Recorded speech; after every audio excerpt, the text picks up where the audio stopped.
তালেবান শাসনে আফগানিস্তানের এগিয়ে চলার বিষয় যুক্ত হচ্ছে ওআইসি ও তুরস্ক।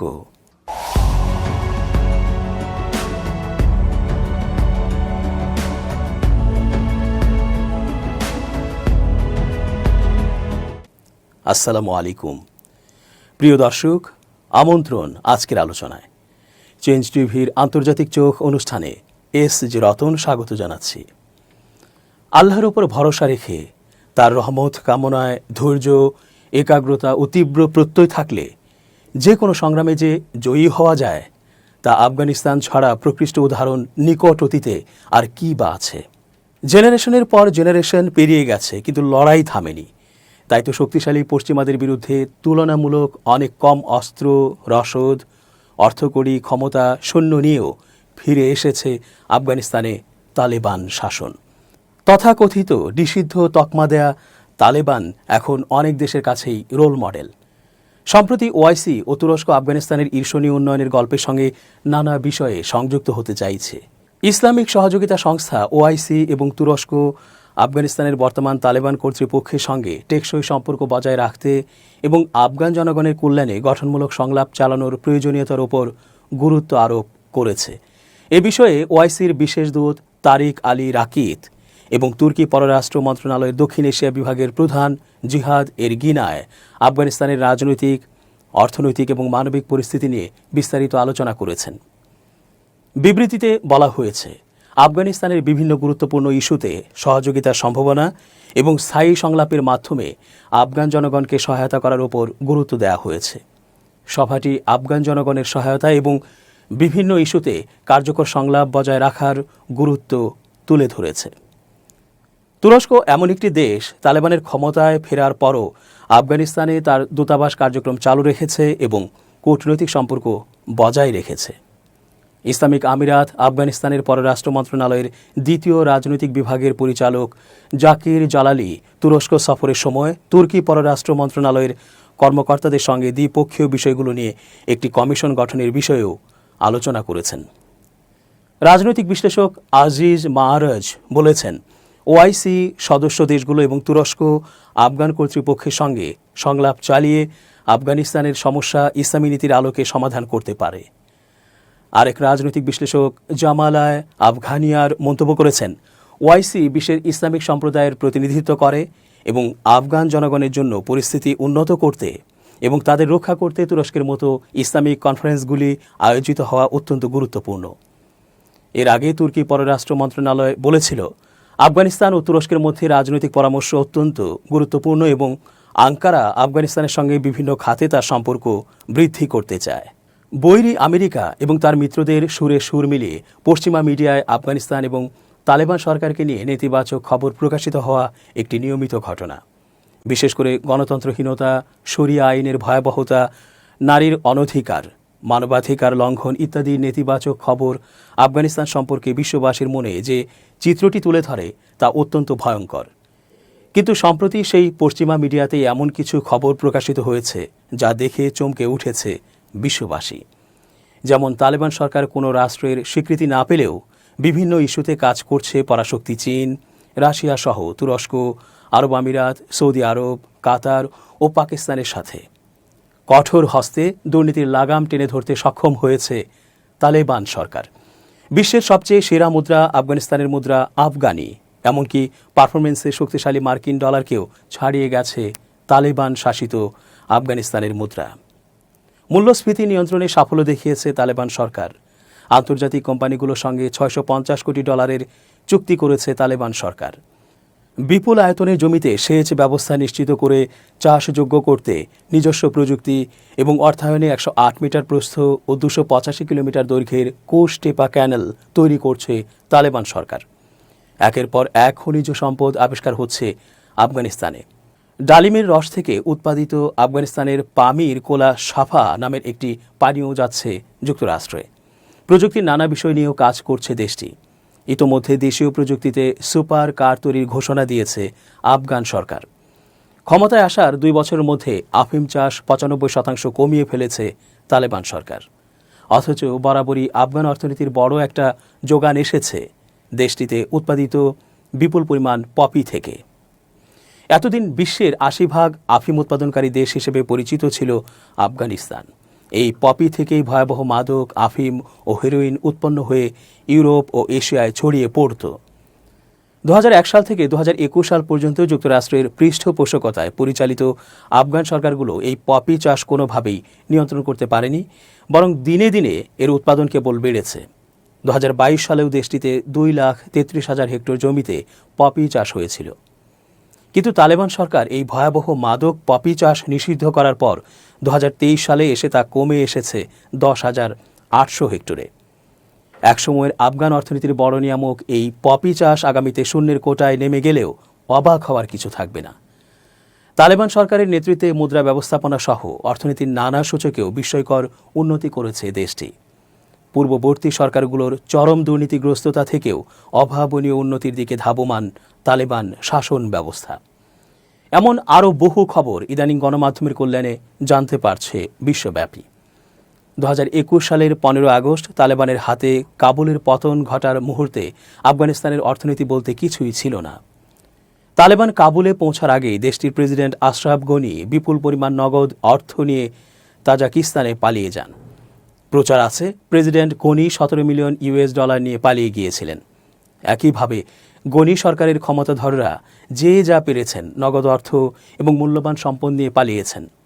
অন্যদিকে যুক্তরাষ্ট্র সামরিকভাবে আফগানিস্তান ছাড়তে বাধ্য হলেও অর্থনৈতিক অবরোধ দিয়ে আর্থিকভাবে তালেবান সরকারকে পঙ্গু করে রাখার সব ধরনের চেষ্টাই অব্যাহত রাখে। এমনকি মার্কিন ফেডারেল রিজার্ভে থাকা আফগানিস্তানের কেন্দ্রীয় ব্যাংকের রিজার্ভের প্রায় $10 বিলিয়ন আটকে রাখে ওয়াশিংটন। পাশাপাশি কূটনৈতিক দিক থেকে প্রায় সারা বিশ্বের সঙ্গে বিচ্ছিন্নতার কারণে অর্থনৈতিকভাবেও একঘরে হয়ে পড়ে তালেবান সরকার। এছাড়া ধস নামে ত্রাণ ও আন্তর্জাতিক সাহায্য নির্ভর অর্থনৈতিক কার্যক্রমেও নারীদের শিক্ষা ও কর্মসংস্থানের ব্যাপারে তালেবানের নেতিবাচক ইমেজের কারণে নিয়মিতই পশ্চিমা সংবাদ মাধ্যমগুলোতে তালেবান সরকারের কঠোর সমালোচনা করে সংবাদ প্রকাশ হতে থাকে বেশি করে। এর ফলে পর্যবেক্ষক মহলে ধারণা জন্মে বন্দুকের যুদ্ধে তালেবান জিতলেও অর্থনীতির যুদ্ধে তারা দ্রুতই পরাজিত হবে। কিন্তু 2 বছরেরও কম সময়ে তাদের সেই ধারণা ভুল প্রমাণ করে ছেড়েছে তালেবান সরকার। পৃথিবীর বিভিন্ন দেশে বসবাস করা আফগানিদের আস্থা এনে রেমিট্যান্স আয়ের দিক থেকে সফলতা লাভ করে তালেবান সরকার।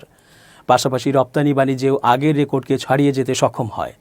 শুরুতে নগদ অর্থের তীব্র সংকটের কারণে অর্থনীতি সচল রাখা দূরের কথা, সরকারি কর্মকর্তা কর্মচারীদের বেতন দেওয়ার সামর্থ্যও ছিল না। অন্যদিকে দীর্ঘ 20 বছরের যুদ্ধবিধ্বস্ত দেশের আইন শৃঙ্খলা পরিস্থিতির চরম অবনতি, খাদ্য সংকট, আমদানি রপ্তানি বাণিজ্যে স্থবিরতা, সাবেক সরকারের কাছ থেকে উত্তরাধিকার হিসেবে পাওয়া দুর্নীতিগ্রস্ত প্রশাসন, কূটনৈতিকভাবে গোটা বিশ্ব থেকে বিচ্ছিন্নতা, বহুমুখী সংকট তৈরি হয়েছে নতুন সরকারের সামনে। এই অবস্থা থেকে আফগানিস্তানকে উন্নতির দিকে নিয়ে যাওয়ার দারুণ সূচনা করে তালেবান সরকার, যা দেখে চরম শত্রু আমেরিকার গণমাধ্যমও প্রশংসা না করে পারেনি। বিশেষ করে 2023 সালের শেষের দিকে সংবাদ মাধ্যমে ব্যতিক্রমী এক খবরের কারণে আন্তর্জাতিক মিডিয়ায় আলোচিত হয় তালেবান শাসিত আফগানিস্তান। সেই সংবাদে বলা হয় বিশ্বের সবচেয়ে সেরা মুদ্রা নাকি আফগানিস্তানের মুদ্রা আফগানি। এমনকি পারফরমেন্সে শক্তিশালী মার্কিন ডলারকেও ছাড়িয়ে গেছে তালেবান শাসিত আফগানিস্তানের মুদ্রা। এ খবরে নড়ে চড়ে বসে পুরো বিশ্ব। পশ্চিমারাও স্বীকার করে নিতে বাধ্য হয় যে 2023 সালের তৃতীয় প্রান্তিকে বিশ্বের যেসব দেশের মুদ্রা সবচেয়ে ভালো করেছে তাদের মধ্যে শীর্ষে রয়েছে আফগানিস্তানের মুদ্রা আফগানি। কিন্তু কিভাবে একদমই শূন্য হাতে শুরু করা, আন্তর্জাতিকভাবে বিচ্ছিন্ন, একঘরে হয়ে পড়া বিধ্বস্ত অর্থনীতির দেশ রাতারাতি তার মুদ্রাকে বিশ্বের সেরা পারফর্মিং কারেন্সিতে উন্নীত করতে পারল? এ নিয়ে শুরু হয় আন্তর্জাতিক গণমাধ্যমে ব্যাপক আলোড়ন। অপরদিকে 2023 সালে আফগান অর্থনীতি সংকোচনের ধারা থেকে বেরিয়ে আসার পূর্বাভাস দেয় বিশ্বব্যাংক। 2025 সাল পর্যন্ত দেশটিতে 2 থেকে 3% হারে অর্থনৈতিক প্রবৃদ্ধি হতে পারে বলে জানায়। অর্থনীতির মূল সূচকগুলোতে তালেবান শাসনামলে আফগানিস্তানের পরিস্থিতিকে ইতিবাচক বলে মন্তব্য করে বিশ্বব্যাংক। তার প্রতিবেদনে বলা হয় 2022 সালে মূল্যস্ফীতি হ্রাস, জাতীয় মুদ্রামান স্থিতিশীল ছিল আফগানিস্তানে। 2022 সালের জুন মাসে মূল্যস্ফীতি 18.3% থাকলেও নভেম্বরে তা 9.1% নেমে আসে। যুক্তরাষ্ট্রের সংবাদ মাধ্যম ভয়েস অব আমেরিকায় বিশ্বব্যাংকের প্রতিবেদনের উদ্ধৃতি দিয়ে বলা হয় আফগানিস্তানে 2022 সালের ডিসেম্বরে মজুরি বেড়েছে। বেশিরভাগ আফগান বেসামরিক কর্মচারী নিয়মিত বেতন পেয়েছেন। 2022 সালের 22 মার্চ থেকে 21 ডিসেম্বর পর্যন্ত $154 কোটি রাজস্ব আদায় করে কাবুল সরকার। রফতানি আয় 2022 সালের জানুয়ারি থেকে নভেম্বরের মধ্যে 2021 সালের তুলনায় 90% বেড়ে $1.7 বিলিয়ন পৌঁছে। অথচ তালেবানরা ক্ষমতায় আসার আগে 2020 ও 2021 সালে রপ্তানির পরিমাণ ছিল যথাক্রমে মাত্র $900 ও $800 মিলিয়ন। তালেবান ক্ষমতায় আসার পর থেকে একের পর এক মূল্যবান ধাতুর খনি আবিষ্কার আরেক অভূতপূর্ব ঘটনা। বর্তমান বিশ্বে সবচেয়ে গুরুত্বপূর্ণ যন্ত্রাংশের একটি হচ্ছে বৈদ্যুতিক ব্যাটারি, যার মূল উপাদান লিথিয়াম। বলা হচ্ছে এই লিথিয়ামের ওপর ভাসছে আফগানিস্তান। দেশটির মাটির নিচে থাকা উত্তোলনযোগ্য লিথিয়ামের সম্পদ মূল্য বর্তমান বাজার অনুযায়ী $3 ট্রিলিয়ন বা $3 লাখ কোটি। এছাড়া লৌহ, স্বর্ণের খনি ও অন্যান্য রত্নভাণ্ডার তো আছেই।